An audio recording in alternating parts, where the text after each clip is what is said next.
ಶತಾಯಗತಾಯ 28 ಕ್ಷೇತ್ರದಲ್ಲಿ 20 ಕ್ಷೇತ್ರ ಗೆಲ್ಲೇಬೇಕು ಅನ್ನೋದು ಸಿದ್ದರಾಮಯ್ಯ ಮತ್ತು ಡಿ ಕೆ ಶಿವಕುಮಾರ್ ಅವರ ಒಂದು ನಿಲುವು ಮತ್ತು ಪ್ರಯತ್ನ ಹಠ. ಚುನಾವಣೆ ನಿಲ್ಲೋದಕ್ಕಿಂತ ಗೆಲ್ಲಬೇಕು ಅನ್ನೋ ಲೆಕ್ಕಾಚಾರ ಇರುವ ಹಿನ್ನೆಲೆ ಈ ಬಾರಿ ಭಾಳಷ್ಟು ಟಫ್ ಆಗ್ತಾ ಇದೆ. ಚಾಮರಾಜನಗರ ಲೋಕಸಭಾ ಕ್ಷೇತ್ರ ಮೀಸಲು ಕ್ಷೇತ್ರ. ಇಲ್ಲಿ ಶ್ರೀನಿವಾಸ್ ಪ್ರಸಾದ್ ಆಲಿ ಬಿಜೆಪಿಯ ಸಂಸದರು. ಈ ಬಾರಿ ಈ ಕ್ಷೇತ್ರ ಕಾಂಗ್ರೆಸ್ ತೆಕ್ಕೆಗೆ ಹೋಗಲೇಬೇಕು ಅಂತ ಬಿಕಾಸ್ ಆಫ್ ಕಳೆದ 2 ಬಾರಿ ಈ ಹಿಂದೆ ಧ್ರುವನಾರಾಯಣ ಇಲ್ಲಿ MP ಆಗ್ತಿದ್ರು.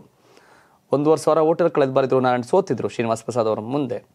ಕಾಂಗ್ರೆಸ್ನ ಭದ್ರಕೋಟೆ ಈ ಕ್ಷೇತ್ರವನ್ನು ಉಳಿಸಿಕೊಳ್ಬೇಕಾಗಿರ್ತಕ್ಕಂಥದ್ದು ಕಾಂಗ್ರೆಸ್ಗೆ ಸವಾಲು.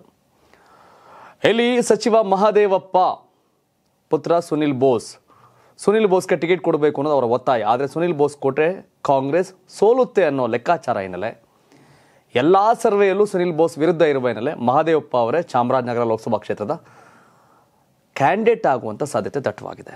ಆಗಲೇಬೇಕಾದಂಥ ಅನಿವಾರ್ಯತೆ ಇದೆ.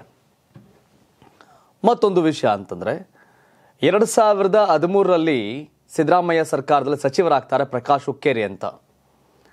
ಅವರು ಸಚಿವರಾಗಿದ್ದಾಗಲೇ ಚಿಕ್ಕೋಡಿ ಲೋಕಸಭಾ ಕ್ಷೇತ್ರಕ್ಕೆ ಸ್ಪರ್ಧೆ ಮಾಡ್ತಾರೆ. 2014 ಲೋಕಸಭಾ ಚುನಾವಣೆಯಲ್ಲಿ ನರೇಂದ್ರ ಮೋದಿ ಅಲೆ ಇದ್ದಾಗಲೂ ಸಹ ಬಿಜೆಪಿಯ ರಮೇಶ್ ಕತ್ತಿ ವಿರುದ್ಧ ಗೆಲ್ತಾರೆ. MP ಆಗ್ತಾರೆ, ಸಚಿವ ಸ್ಥಾನ ಹೋಗುತ್ತೆ. ಇವತ್ತಿನವರೆಗೂ ಅವ್ರ ಮನೇಲಿ ಯಾರು ಕೂಡ ಸಚಿವರಾಗ್ಲಿಕ್ಕೆ ಸಾಧ್ಯ ಆಗಿಲ್ಲ. ಅವ್ರ ಮಗ ಗಣೇಶ್ ಹುಕ್ಕೇರಿ MLA ಇದ್ದಾರೆ ಚಿಕ್ಕೋಡಿ. ಈ ಹಿನ್ನೆಲೆ ಮಹದೇವಪ್ಪ ನಾನು ನಿಂತರೆ ಚುನಾವಣೆಗೆ ನಿಂತು ಗೆದ್ದರೆ ನನ್ನ ಸಚಿವ ಸ್ಥಾನ ಹೋಗುತ್ತೆ, ಮಗನ್ಗಾರ ಕೊಟ್ರೆ ಏನಾರು ಮಾಡಿ ಗೆಲ್ಸ್ಕೊ ಬರ್ತಿದೆ ಅನ್ನೋದು ಅವರ ಲೆಕ್ಕಾಚಾರ. ಆದರೆ ಹೈಕಮಾಂಡ್ ಮುಖಾಮುಖಿ ನೋಡ್ತಿಲ್ಲ. ನಿಲ್ಲಬೇಕು ನಿಲ್ಲಿ, ಗೆಲ್ಲಬೇಕು ಗೆಲ್ಲಿ. ಚುನಾವಣೆ ನಿಂತು ಸೋತರೆ ಸಚಿವ ಸ್ಥಾನ ಹೋಗುತ್ತೆ. ಇತ್ಲ ಕಡೆ ಮಗ ಮತ್ತೆ ಮಂತ್ರಿ ಸ್ಥಾನ.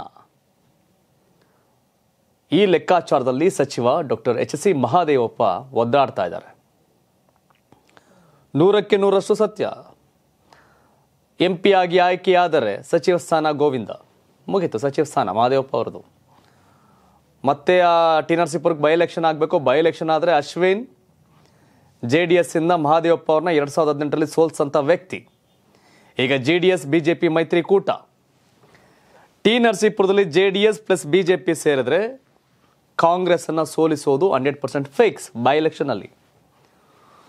ಆ ಬೈ ಎಲೆಕ್ಷನ್ ಅಲ್ಲಿ ಮಗ ನಿಂತರೂ ಗೆಲ್ಲಲ್ಲ ಅನ್ನೋ ಭರವಸೆ ಅವ್ರಿಗೆ ಒಂದು ಪಕ್ಕ ನಿಕ್ಕಿ ಆಗಿದೆ ಅವ್ರಿಗೆ, ಡಾಕ್ಟರ್ ಮಹದೇವಪ್ಪ ಅವ್ರಿಗೆ.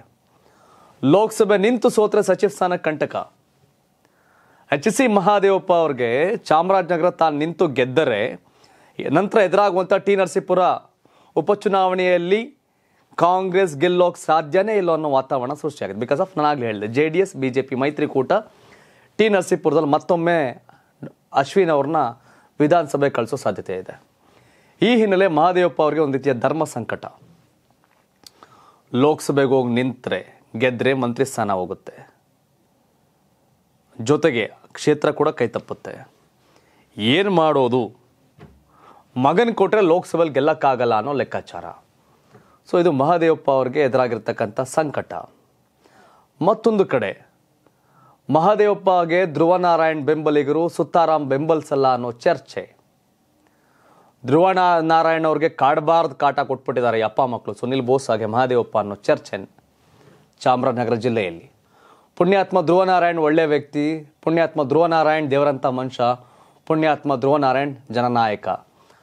ಆತನಿಗೆ ತೊಂದರೆ ಕೊಟ್ಬಿಟ್ರು ಇವರು ಅನ್ನೋ ಒಂದು ಭಾವನೆ ಧ್ರುವನಾರಾಯಣ್ ಬೆಂಬಲಿಗರಲ್ಲಿದೆ ಮಹದೇವಪ್ಪ ಮತ್ತು ಮಹದೇವಪ್ಪ ಸನ್ ಬಗ್ಗೆ.